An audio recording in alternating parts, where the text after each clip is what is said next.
welcome back to my channel, and I'm so happy that you're here. So today I will talk about how I changed from one employer to another as an immigrant worker here in the UK. This vlog is for my fellow Filipino nurses who would like to change because there is a process and there are costs that you need to pay. Last time I talked about my UKRN journey, but I did it in Tagalog, which is our language in the Philippines, and my friend was texting me telling me how she was so excited to hear about the UKRN journey, but she couldn't understand. So I'm just gonna say this in English for everyone to understand. So November 2018, I arrived here in the UK and I worked in a hospital in the outskirts of London. And 1 year into it, I was already feeling like unhappy. I felt that it was not for me. I would sometimes cry inside the toilet while at work. I would also cry my way home. And I'm not even a heavy crier. It was just too much. Whenever I come home, I was full of anxiety and it was affecting my mental health. I had to take some antidepressant tablets that I bought from over the counter. It was just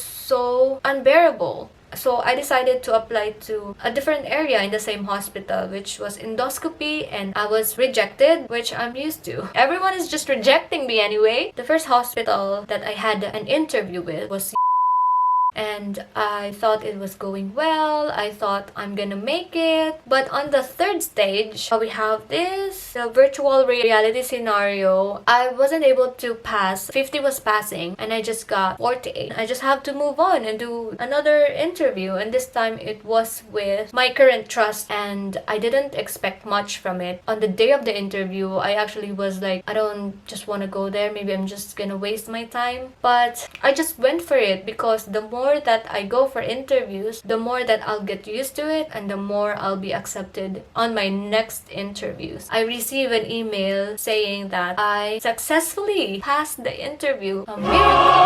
And this is when I realized that everything happens for a reason. When I was applying on the first hospital, which is one of the best hospitals here in central London, I was so sad to know that I didn't get it because I was really looking forward for it. But then it was just not meant for me. Not everything that we want we get, because there are better things that are meant for us. So after I got the job offer, I had to do an ID check. HR told me that my BRP is under that other trust and I have to apply for a new visa under their certificate of sponsorship. I was so shocked, and I know I'm stupid because I didn't check for it beforehand. I didn't do my research. I was thinking that the BRP that I currently have, or the biometric residence permit, would last until year 2021, but it was sponsored by my employer at that time. So basically, I can't use it to my new employer. I'd recommend you read my blog post. I put the process there, applying for a visa, what are the steps, the links are there as well. I'll put the link down below so you can just click on it and read my blog. Just to tell you the cost of how much I paid. For the visa alone, it was £483 and the IHS was £400 per year. Multiply it by 3 for 3 years, so that's a total of 1,200, and the visa appearance appointment was £110. So it was a total of a painful £1,793.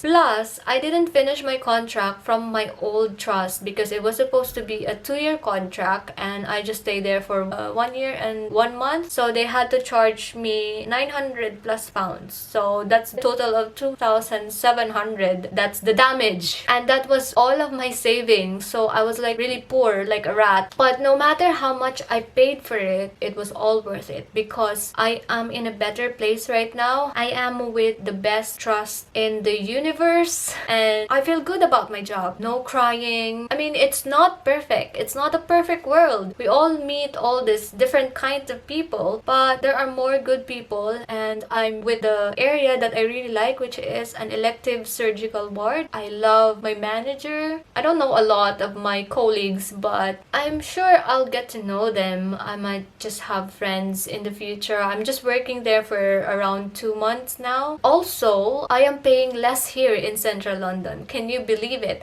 I'm paying £530 here in my flat because I'm in a staff accommodation. In my previous place, I was paying £550, and that's even in the outskirts of London. It's just a 1 minute walk away, and I love my room here. So that's it, guys. Thank you so much for even reaching up to this point in my vlog, and I hope you subscribe to my channel. See you. Bye.